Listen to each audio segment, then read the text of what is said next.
वाजू दे, नाद घोष गरजू दे विशाल, दुष्ट शक्ती जाळण्या, मार्ग स्पष्ट दावण्यात भेटू दे शिवसेनेची मशाल। मुख्यमंत्री माननीय वचननामा आहे, त्याच्यातही काही मुद्दे तुमच्या समोर मांडायचे होते, म्हणून आज आपण सर्व पत्रकार बंधूंना इथे बोलवलेलं आहे आणि तुमच्याशी हितगुज करण्याचे काही विषय आहेत। गंभीर भाई, अंकुशदादा सोनवणे, आमचे निरीक्षक ईसवे साहेब, चेतनजी साळवे साहेब, दोंडुरा पाटील साहेब, आणि त्यांना विनंती करतो MP दादांना की आपण आपलं इथे मनोगत व्यक्त करावं असं मी त्यांना विनंती करतो। अजेंडा आमचा जो आहे तो आम्ही सर्व पक्ष म्हणून त्या ठिकाणी अजेंडा त्या ठिकाणी तयार केलेला आहे। आजच्या घडीला ही जी निवडणूक आहे ती धनशक्ती विरुद्ध निष्ठावंतांची लढाई आहे। या ठिकाणी समोरून जे काही उमेदवार आहेत ते धनदांडगे आहेत, खूप लक्ष्मीचा या ठिकाणी वाटप होणार आहे, पण आर्वी विधानसभेच्या जनतेनं थांबलेलं आहे की आम्ही या ठिकाणी महाविकास आघाडी आणि निष्ठावंतांना या ठिकाणी निवडून देणार।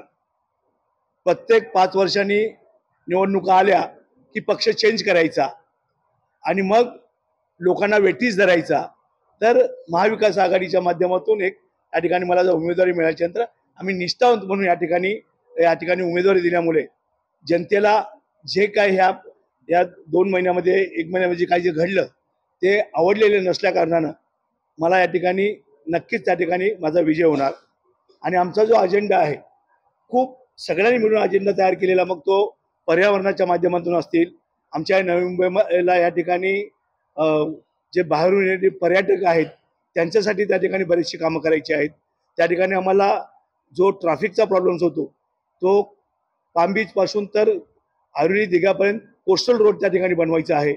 त्याचबरोबर आम्हाला जो विक्रोली तो घनसोली महापा जो आहे त्या ठिकाणी नवीन ब्रिज त्या ठिकाणी तयार करायचा आहे।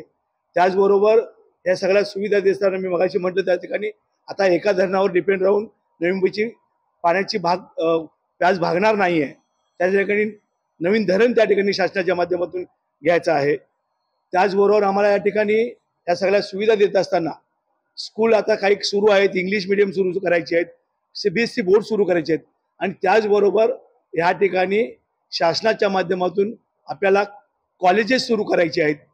आमच्या झोपडपट्टी विभागाला त्या ठिकाणी नागरिकांना, महिला भगिनींना जर डिलेवरी जर असेल, आणखी काय जर आजार असेल तर शहरामध्ये यावं लागतं। तर एक झोपडपट्टी विभागासाठी त्या ठिकाणी सुसज्ज असं आम्हाला त्या ठिकाणी हॉस्पिटल बनवायचं आहे। आणि ह्या सगळ्या सुविधा देत असताना पर्यावरणाचा समतोल राखण्यासाठी आम्ही सर्वांनी ठरवलेलं की दरवर्षी जवळजवळ कमीत कमी 30,000 त्या ठिकाणी दरवर्षी झाडं त्या ठिकाणी लावायचा त्या ठिकाणी उद्दिष्ट ठेवलेला आहे।